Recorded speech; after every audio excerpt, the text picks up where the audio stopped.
we're now ready to hand over the session to Ian and Charlotte. They'll be giving you insights on using a B-Corp as a sustainability framework and how to approach the value chain and make improvements through robust carbon tracking. Ian, over to you, and welcome both of you to Navigate. Thanks a lot, Alex. Thanks for having us. It's great to be here. So good afternoon, everyone. I'm Ian Powell. I'm the Head of Solutions Consulting at Zen Cargo. As an introduction, so supply chain emissions on average emit around 11.4 times higher than operational emissions. This equates to approximately 92% of an organisation's total greenhouse gas emissions. And whilst essential for trade, global shipping is estimated to contribute approximately 3% to the worldwide greenhouse gas emissions.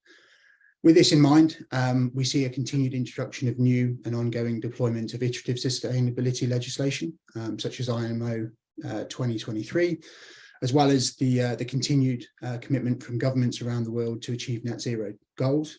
So sustainability will really develop into a fundamental cornerstone of most businesses. Today, I'm joined by Charlotte Pumford, Head of Sustainability and Regenerative Impact at Vivobarefoot, to talk about how businesses should be looking at their supply chain to be more sustainable and create regenerative impact. So welcome, Charlotte. It's great to have you. Would you like to just give a quick introduction to yourself? Yeah, thanks very much, Ian, and welcome everyone. Thanks very much for your time today. I'm Charlotte Pumford, Head of Regenerative Impact and Sustainability at Vivobarefoot. I've been working in sustainability for almost 10 years now in various shapes and sizes. The FTSE 100 organisations, small SMEs, startups and local authorities. So I've seen it in all different shapes and sizes and various forms.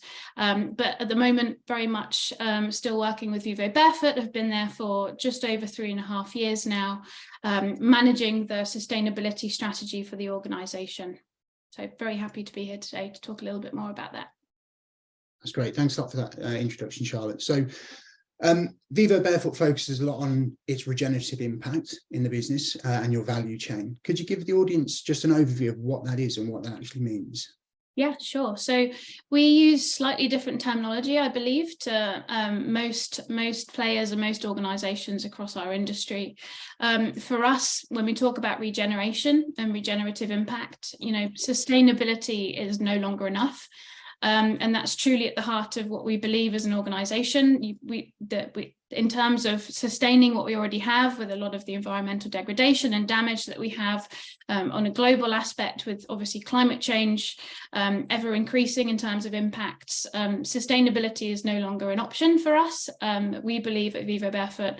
And so we are on a journey and on a mission towards true regenerative impact. And that really means looking at the impact that we've caused and trying our best to renew and restore and repair the negative impacts that we've made, and try and maximise on positive impact as far as we possibly can. And we know that we're a smaller organisation in comparison to lots of the organisations that we share space with across the industry. And so for us, it's super important to be able to collaborate. And collaboration is a huge aspect of regeneration and us getting to that stage in the future. And then when we talk about value chain, essentially, I think most people would know that as a supply chain. For us, we believe that a value chain is one which is collaborative. It's one which is adding value at every stage. Traditionally, especially in our industry around apparel and footwear, supply chains are very one-way transactional, but we want to be fostering kind of supportive, collaborative, long-lasting partnerships across our value chain, which really do, benefit every single person and every single organisation along the way from kind of start to finish. Cool, that's great, Charlotte. Thanks a lot. And sustainability, having been a kind of steady drumbeat in kind of culture, in governments, and with kind of campaigns over the last decades, as someone who, you've worked in the sustainability field within various companies, how has this been reflected on the business side? Yeah, I think in various different guises, really, with various different levels of urgency and attention and strategy and resource and focus. I think I've been quite fortunate especially in Vivobarefoot, where sustainability is absolutely fundamental to our business model. Back kind of beyond 10 years ago when the organisation was founded, our founders were absolutely set on integrating sustainability across every aspect of organisations. I think that was quite niche at that time, and maybe not representative of everyone across the industry, sorry. In terms of for larger organizations, I think there's often reputational risk and a lot being asked, and often in terms of legislation, they're obviously the first that are legislated against. And so there are more drivers around legislation for larger organizations in sustainability than there are for smaller ones currently. Do I think there should be a level playing field? Absolutely. But in terms of kind of, as we've seen it, I mean, I think ever increasing, not pressures, but I think raising awareness from customers, from NGOs and charitable organizations, and of course, obviously the impacts that we're already seeing from climate change are only ever kind of increasing awareness, and that's kind of built momentum up, to your point about a steady drumbeat over the past kind of 10 years. Okay, that's great. And yourself as a board observer, Charlotte, how do you see boards treating sustainability when it comes to linking kind of strategic objectives and outcomes and reporting, and really kind of cementing the business future? Yeah, I think it's imperative, really. I think boards often innately and historically have been very much commercially driven, and to have someone even just observing but is able to kind of give opinion and give thought to strategic decision making and how the business moves forwards, especially for Vivobarefoot as a growing business, it's really, really important. For us, you know, and for the decisions that I'm a part of on the board at Vivo, we use our B-Corp certification as one of kind of our cornerstones and our frameworks for how we want to continuously improve. And there's a huge aspect and a huge amount of information there that we take from in terms of looking for continuous improvement around governance and around how we structure the board itself, how we make decisions, obviously for the longer and shorter term for the business, and we're really making sure that in all of the decisions that we're making, you know, sustainability and hopefully one day regeneration and impact does play a part in those decisions and is absolutely considered. Okay, that's great. So that kind of brings about a bit of an interesting question around that kind of practical implementation of sustainable practices. So as a B Corp, Vivo, kind of you've decided to be a sustainable business, right? More broadly, a regenerative business. But how do you see that reflects in the way that you approach your value chain? Yeah, good question. Yeah, so I think for us, what drew us and kind of attracted us to B Corp initially was the fact that it's so holistic. A lot of frameworks out there across the industry for sustainability are very much maybe one or two aspects focused on various things, rather than it being the whole business model and change and an opportunity to change and the way that you operate as a business entirely. And so across the pillars of the B Corp impact assessment, there's various aspects around environment, around customers, around community, workers, and governance that we draw from to work with our value chain partners. And I think to the earlier point that I mentioned in terms of kind of making sure that we're not just having transactional one-way relationships with our value chain partners, you know, governance aspects of B Corp really try to build on, you know, having trustful relationships and honest relationships and building trust outside of just a transactional relationship, which we've historically seen across the industry. It looks at, you know, where we are sourcing materials from. It looks at how much we're paying our partners. It looks at how much they're being paid through our third-party partners. And it really looks holistically at kind of human rights and obviously our environmental impact as a whole. And it gives us a framework, as I mentioned, for continuous improvement into the future. We certified back in 2019. We're due to do another recertification this year after 3 years.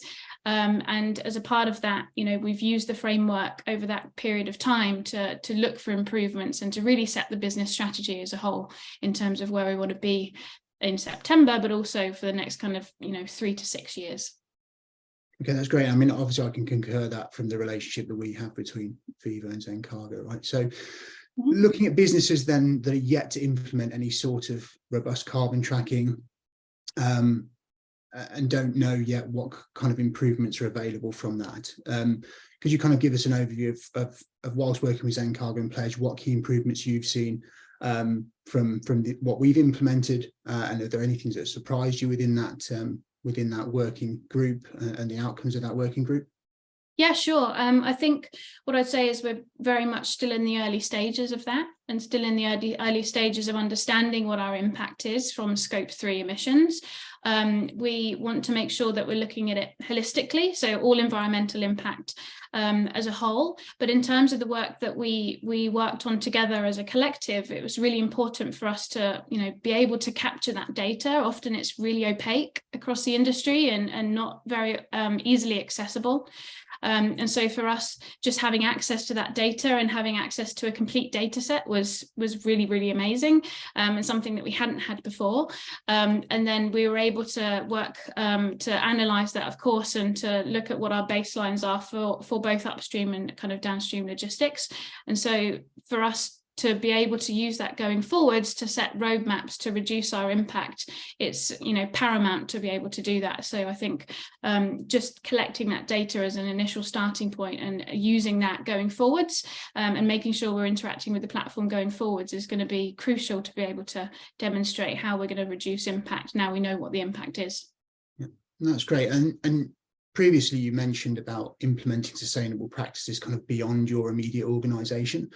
So given how complex the modern supply chain is, right, and how many actors there are in that, how do you ensure that the different stakeholders within your value chain as such are adhering to your sustainability values and sustainability objectives?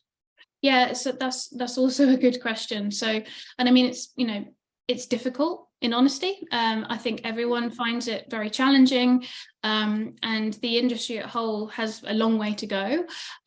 We very much focus on building transparent relationships with our partners, and we run conferences on an annual and biannual basis with all of our value chain partners. We're hell-bent on getting as much transparency as we possibly can back to raw materials, and for that really is the first aspect of us being able to make sure and kind of, I guess, to hold our partners to account, but also on the flip side for them to hold us to account to the targets and the kind of the ambitions that we have of becoming a regenerative business.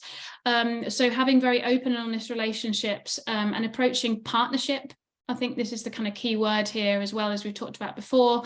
We can talk about the aspects of how we have contracts with people and stuff, but really at the end of the day, it's how we work day to day with these organizations and these people.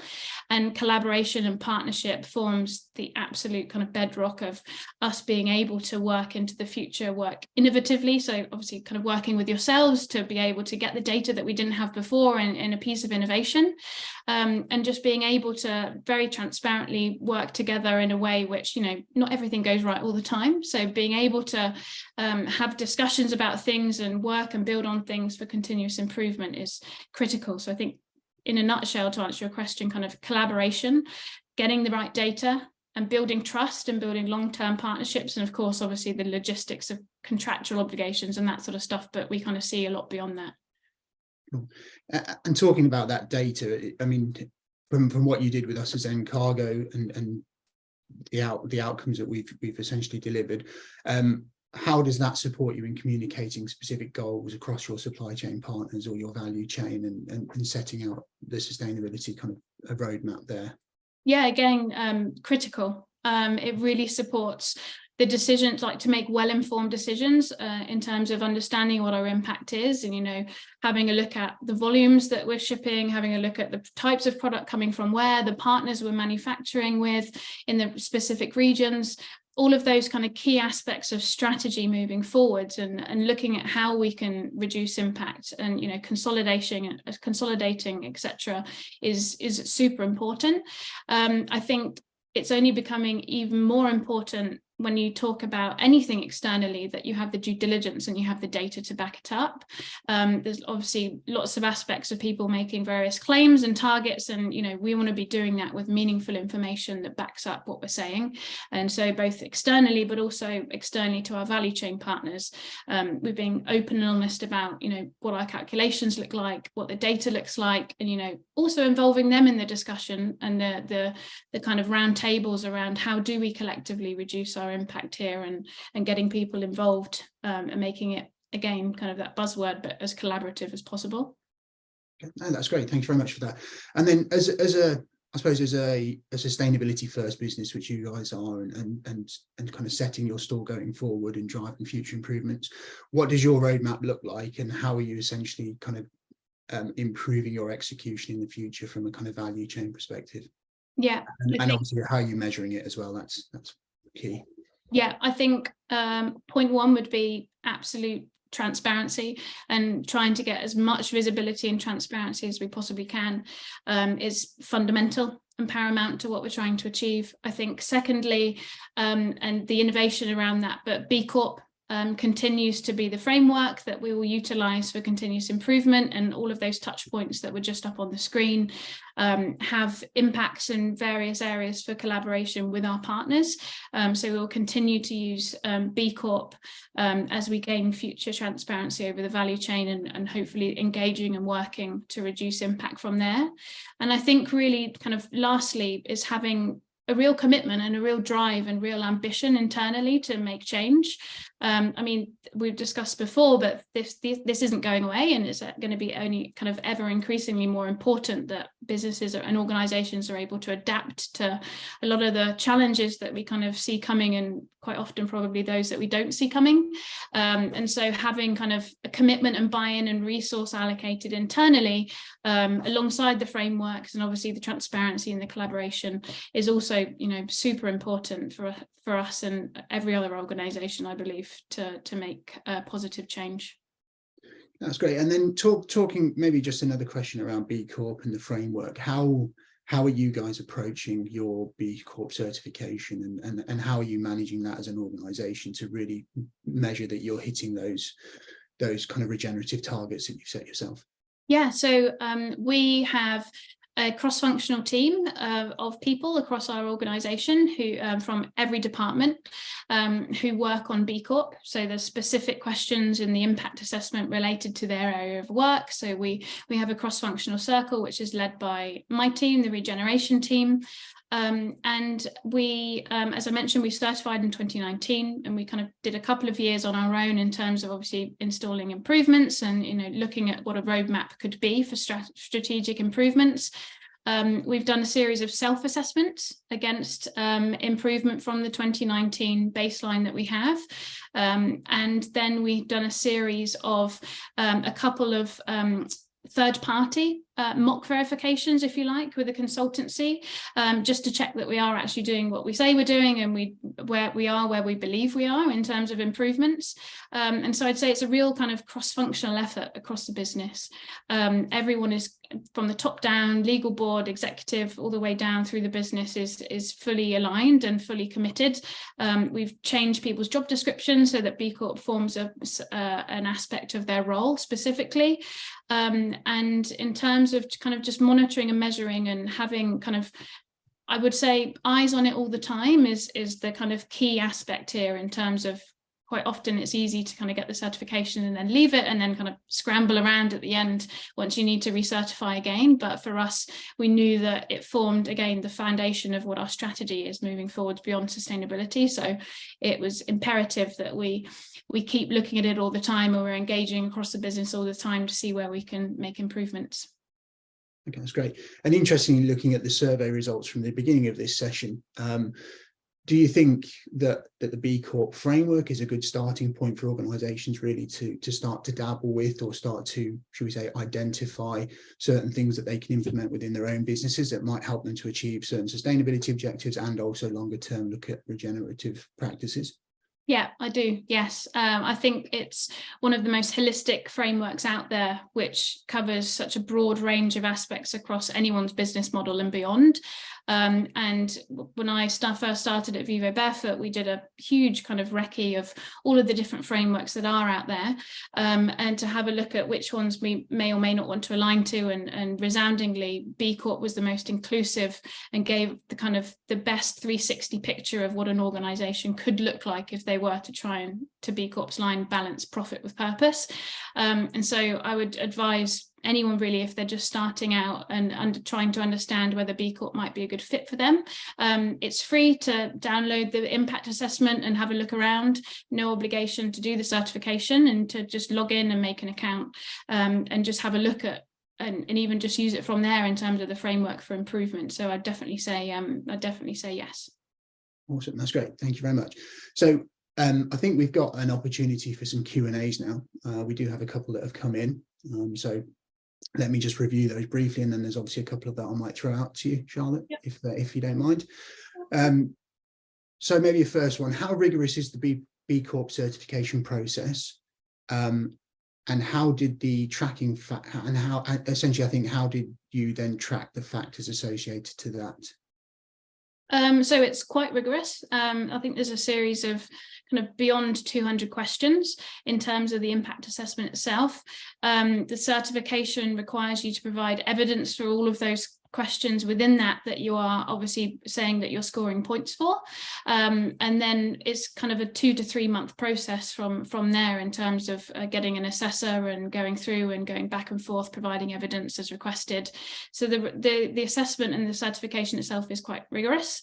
In terms of tracking, and in terms of, I mean, I can only talk to kind of from the data tracking and the ability to track our improvements.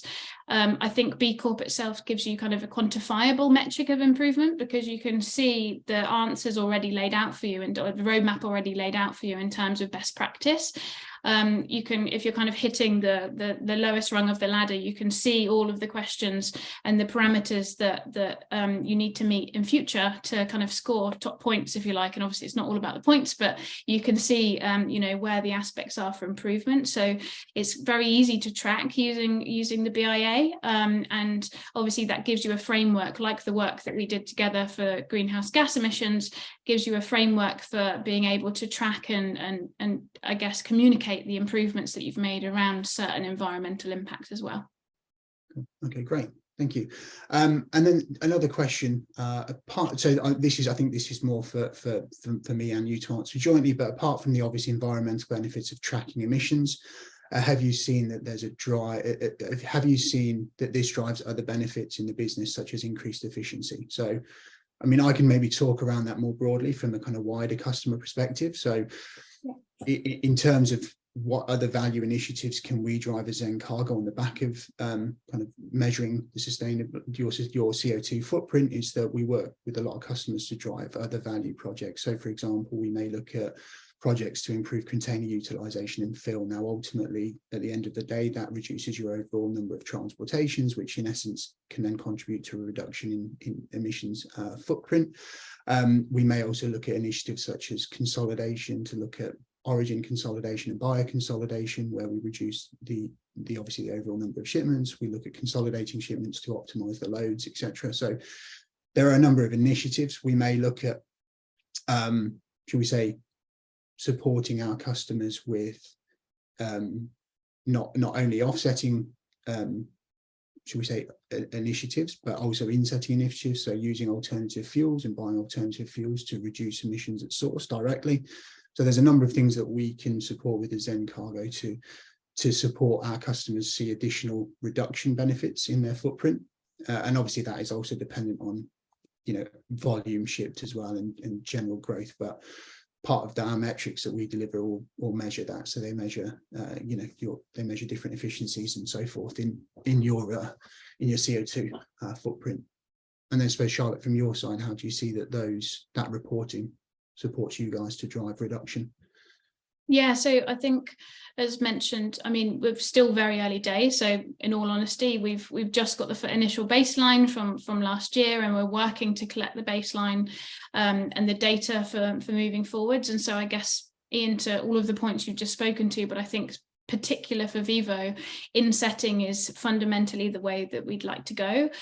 We have an internal impact fund that we utilize investment funding for various insetting projects around manufacturing specifically at the moment, or community and partnerships. And I believe, once we've got a full kind of 2-year set of data, working with you guys, that we'll be able to then figure out, what are the best options here for efficiencies. We're a small organization. Where can we place, priority? Where can we get the most, reduction in impact? And how can we potentially support in alignment of that with some of our other insetting opportunities and projects that we're funding? Great. And then another question's come in. And obviously we can both kind of pick up on this one, but the question says, can you speak to some of the actions or changes Vivobarefoot implemented as a result of tracking emissions? I mean, yeah. You can take this one. I know of one specific focus area as well as part of the project, but if you want to. You can go first, Ian, and I can build on that. Yeah, so I think one of the things that when we set out looking at this, was one of the key things was to support decision-making criteria around mode of transport selection. And I know that a key focus area for you guys has been to look at air freight as a topic such, and look at actually how can you reduce your overall air freight, because that has a significant higher footprint and emissions than ocean freight. And I know that throughout the last 18 months or so, that's been a real focus for you guys in terms of the decision criteria of, do you ship stuff that air freight versus ocean freight? Obviously there are other variables that contribute to that overall decision, but this is where the data's, to my understanding, has really contributed to help you guys make more should we say prudent business decisions. Yeah, absolutely. And I think off the back of this, and owing from a number of years of kind of uncertainty and various other kind of value chain challenges, we've seen the business has made a decision that we want to eliminate air freight altogether as far as we possibly can, and if there is a decision that's needed for a commercial aspect, then those types of decisions now have to be signed off by the board and by the executive team. They can't just be signed off and kind of go. Sea freight is fundamentally the primary method that we'll want to be utilizing, and off the back of just looking at the data, as you mentioned, Ian, I think it was obvious to see the varying and the kind of very much increased level of impact between obviously the two methods and modes, which we knew of but weren't quite able to quantify before, now that we had the data. So all right, that's great, Charlotte, and there's no more questions, so I think we'll wrap up here. It's really always interesting to speak to you. You've got so many insights into the industry as a whole, and obviously B-Corp is a real insightful area, I would say, not understood by many, but you certainly have it nailed down. So we'll wrap up here. I'll pass back to Alex. Thank you very much for joining us. It's much appreciated, and we'll speak to you soon.